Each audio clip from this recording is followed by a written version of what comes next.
Bonjour à tous, c'est Fredo Domino et on se retrouve pour une nouvelle vidéo d'analyse de partie d'échecs. Je vais vous présenter une partie qui s'est déroulée récemment lors du tournoi d'arène de Super Blitz, donc face à un adversaire très bien classé en Blitz, il approche les 2000 points Elo, 1984 points.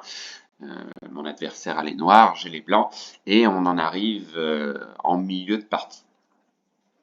Et dans cette position, en fait, les noirs ont un très léger avantage. Voilà, j'ai évalué cette position avec Stockfish qui donne moins 1,9, donc un très léger avantage noir. Certes, pour des humains, la partie peut encore durer sans aucun problème, mais voilà, pour un robot de dernière génération, à partir du moment où on est en dessous des 1 point, pour les noirs, ils gagneront la partie. Donc, voilà, c'est ça qui est assez impressionnant à l'heure actuelle, c'est le niveau des ordinateurs aux échecs est tout simplement extraordinaire. De toute façon, il n'est pas possible non seulement de faire un nul contre le meilleur ordinateur du monde, et encore moins de gagner, bien évidemment. Donc dans cette position, les blancs, en l'occurrence moi, j'ai joué un coup qui est un bon coup, d'ailleurs, que j'ai vu avec Stockfish. C'est un coup d'attaque avec cavalier C5, on peut le voir ici. Il attaque à la fois la dame adverse en D7 et le fou en E6, ça vous l'avez tous vu. Mais il y a un coup intermédiaire que les noirs ont joué, je l'avais vu ce coup d'ailleurs, c'est le coup suivant que je n'avais pas vu, et mon adversaire non plus, voilà, c'est voilà, le principe de cette vidéo. Il a joué un coup intermédiaire, qui est le meilleur coup, évidemment, de Stockfish, c'est fou E3 échec. Que se passe-t-il sur fou E3 échec? Eh ben, j'ai commis une gaffe, mais mon adversaire n'a pas vu cette gaffe. Mais c'était très difficile à trouver. Et ben dans cette position, il n'y a qu'un seul coup à jouer, si on veut s'en sortir éventuellement. C'est de donner la tour. Et oui, ça paraît incroyable. Alors le roi, qu'est-ce qu'il peut faire? Il peut pas faire grand-chose. S'il va ici, il y a des menaces de mat qui arrivent avec dame H7. Donc j'avais vu le coup suivant des noirs. Alors ils peuvent laisser leur fou en prise, mais ça changera rien, parce que si la dame vient ici et que je prends le fou, il y aura un mat imparable. Donc dans cette position, en fait, le coup qu'il fallait jouer, c'était celui-ci. C'était de donner la tour. Voilà. On va voir par la suite pourquoi. Si je ne donne pas la tour et que je joue ce coup, roi G2, c'est le coup qui a été joué dans la partie, eh ben il y a un mat en 3 coups dans cette position. Et oui, ça paraît incroyable. Donc je vous laisse mettre sur pause et se retrouver tout de suite pour la solution.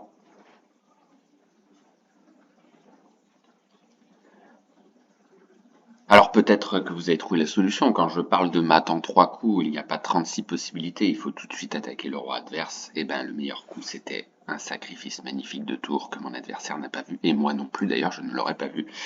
Tour échec, donc là il n'y a qu'un seul coup possible, c'est de prendre la tour, puisque le roi ne peut pas s'échapper, ni ici, ni en F2 et ni en G1, donc il faut prendre la tour. Mais sur roi prend tour, il y a un mat avec dame. H7 échec, mat en 2 coups. Donc là, il n'y a qu'une seule case possible. Il ne peut pas aller en G1 à cause du fou. Donc le roi vient en G2, seule case possible. Et ensuite, il y a un très joli mat, très esthétique, avec dame H3. Donc ça, fallait le voir. C'était vraiment assez difficile à trouver. Donc ce qui est intéressant, en fait, dans cette position, c'est certes, les blancs contre-attaquent, ils ont du jeu, ils attaquent la dame et le fou, mais il faut toujours chercher un coup d'avance intermédiaire qui oblige, avant d'exécuter ce fameux coup, à une autre manœuvre des blancs. Donc c'est ce qui s'est passé. Donc on va revenir dans la position. Donc il ne fallait surtout pas jouer ce coup. Alors je finis par remporter la partie. Heureusement mon adversaire n'avait pas vu le coup candidat qui était tour H2. Je remporte la partie par un très joli mat de l'escalier. Mais c'est vraiment pas le but de vous montrer cette fin de partie, mais plutôt cette situation de jeu là, cette position là. Donc il fallait donner la tour sur échec. Voilà, c'était le seul coup possible.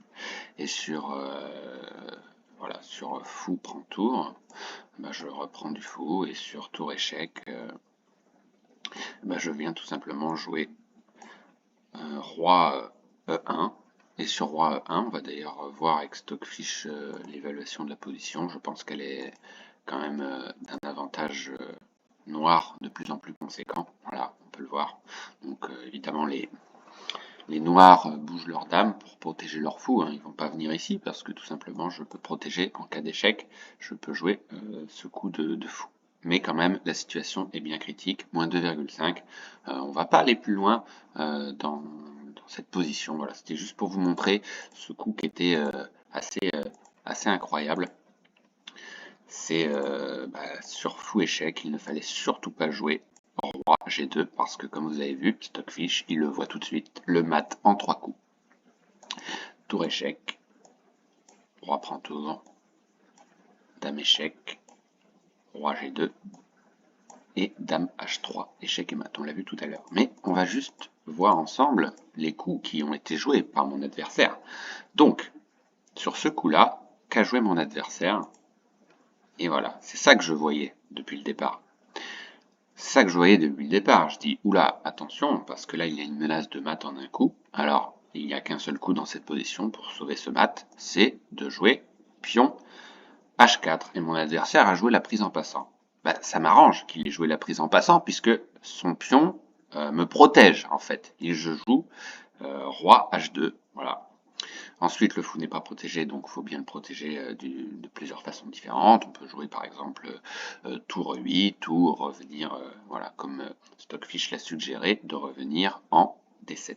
Mais mon adversaire a protégé, voilà, la pièce. Alors moi, je veux voir la suite des coups, hein. Mais bon, ça n'a pas trop d'intérêt. On va juste voir, voilà, cavalier prend fou, et puis la position est parfaitement égale. Mais voilà, la suite d'erreurs adverses, de gaffes adverses, j'ai remporté cette partie. Donc voilà, j'espère que vous avez aimé ce problème, cette analyse d'échec. Donc si vous avez vu sur roi G2 le coup imparable tour H2, bah, félicitations, c'est que vous avez un excellent niveau. Donc voilà, j'espère que vous avez apprécié cette analyse.